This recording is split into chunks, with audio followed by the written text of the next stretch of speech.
Hello, bienvenue dans ta séance d'art-thérapie. Aujourd'hui, je te propose un exercice simple à réaliser pour célébrer l'arrivée du printemps.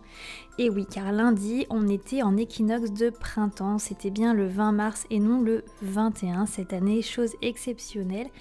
Et pour célébrer ce renouveau, accueillir le renouveau du printemps et les beaux jours qui arrivent, j'avais envie de te proposer un exercice d'art-thérapie plutôt simple à réaliser avec seulement 1 ou 2 crayons noirs et tu me connais maintenant, plein de couleurs. Je trouve que c'est important en art-thérapie d'exprimer ses sentiments quand on a du chagrin, quand on est en dépression, quand on a des angoisses, du stress, mais je trouve que c'est aussi bien quand ça va un petit peu mieux ou quand on passe une bonne journée, c'est aussi très bien de l'exprimer, d'exprimer la gratitude, la gaieté et la joie. Et là, l'exercice du printemps s'y prêtait vraiment très bien. Donc tout simplement, je te propose de réaliser ce qu'on peut appeler un pattern en anglais ou en français, de réaliser des motifs répétitifs. Ça ressemble à l'exercice du Zentangle car il va falloir que tu réalises un rectangle, ici c'est un rectangle, et à l'intérieur que tu crées plein de formes. Moi j'ai voulu faire un petit peu des formes un peu comme des fleurs. Sur chacun des rebords, tu verras sur la vidéo, je fais des petits ronds et je colorie chaque espace en noir. Ensuite, dans chacune de ces grandes pétales, on va réaliser des fleurs avec les petits pistils à l'intérieur et en fin de vidéo, on va mettre plein de couleurs. Je te laisse mettre pause sur cette vidéo si tu veux le reproduire chez toi. En termes de difficulté, je dirais que c'est un niveau débutant 2 sur 5. Donc vraiment accessible à tout le monde. Et au final, même si c'est pas super réussi, le but de l'art-thérapie est de se faire plaisir le temps d'un instant.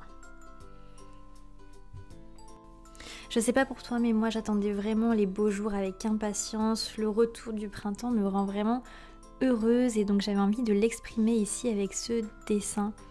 Je le redis, n'importe quelle émotion, qu'elle soit positive ou négative, on peut l'exprimer en art-thérapie et c'est ça qui est super intéressant. De prendre le temps de poser une émotion, un sentiment. Et là, pour ce passage au printemps, j'avais vraiment envie de faire un dessin créatif, intuitif. J'ai laissé parler mon esprit et j'ai mis les couleurs que j'avais envie de mettre et j'espère que tu feras pareil. D'ailleurs, dis-moi en commentaire si le printemps t'inspire, si le printemps te fait du bien, si les beaux jours qui arrivent vont te rebooster, vont te redonner ce petit goût en plus qu'on attend longtemps pendant l'hiver pour savourer nos journées. J'en profite pour te parler un peu de mes projets. Vu que le printemps arrive, mes projets vont enfin aboutir. En plus de cette chaîne d'art-thérapie pour laquelle je me suis formée à l'art-thérapie, je partage du coup des techniques et des exercices parce que c'est ma passion, c'est quelque chose que j'adore depuis toujours. Depuis toute petite, je fais des coloriages, je fais des perles, que ce soit des perles à repasser ou des bijoux en perles, des animaux en perles, de la broderie. Je fais plein de choses et c'est vraiment pour moi une énorme passion. J'avais pas vocation à devenir art-thérapeute à proprement parler, à recevoir des gens en cabinet, mais j'apprécie réellement proposer ces exercices au quotidien. Qui veut prend, c'est ma devise.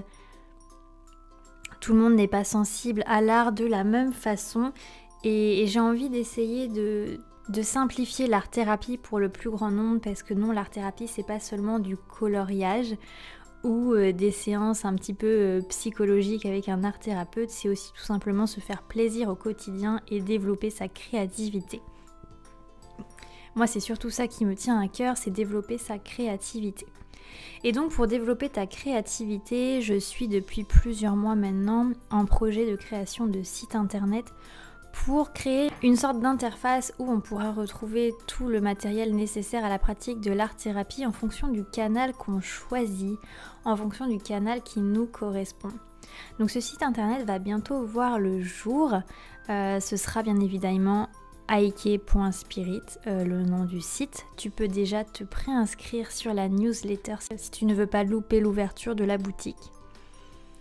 Et donc sur cette boutique, je vais essayer de proposer des basiques pour le coloriage, pour la broderie, du diamond painting. Mais je suis aussi, je suis très créative et je pratique énormément la photographie. J'adore photographier la nature, les animaux, je pars beaucoup en voyage, je photographie énormément de choses. Du coup, c'est des photos que j'expose donc sur mes galeries personnelles, mais c'est des photos du coup que je vais transformer.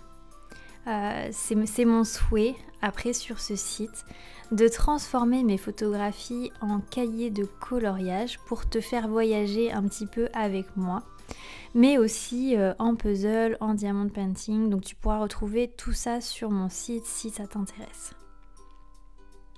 Que ce soit ma chaîne YouTube, mon compte TikTok ou ma future page de vente, c'est vraiment des lieux d'échange. J'aimerais que tu me dises s'il y a des outils qui te plaisent plus que d'autres, s'il y a des outils que tu ne trouves pas et que tu aimerais retrouver pour pratiquer l'art-thérapie de la façon la plus personnelle possible.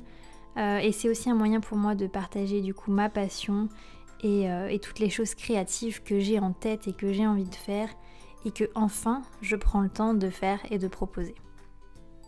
Donc dis-moi en commentaire s'il y a vraiment des outils qui au quotidien te manquent dans ta pratique d'art-thérapie et je verrai si je peux les proposer à la vente ou pas. Dis-moi quel instrument également tu préfères.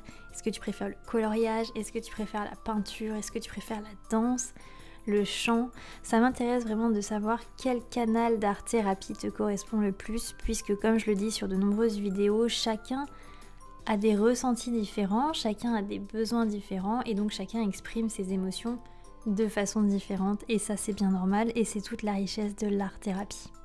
Voilà, j'espère que ce dessin te fera plaisir, que tu vas essayer de le réaliser peut-être sur une plus petite feuille. Si tu préfères un plus petit modèle, dis-moi en commentaire si tu vas le faire. Et donc n'hésite pas à t'abonner pour ne pas louper les prochains conseils en art-thérapie, les exercices anti-stress du dimanche, l'étude de la couleur le lundi et donc des exercices le mercredi.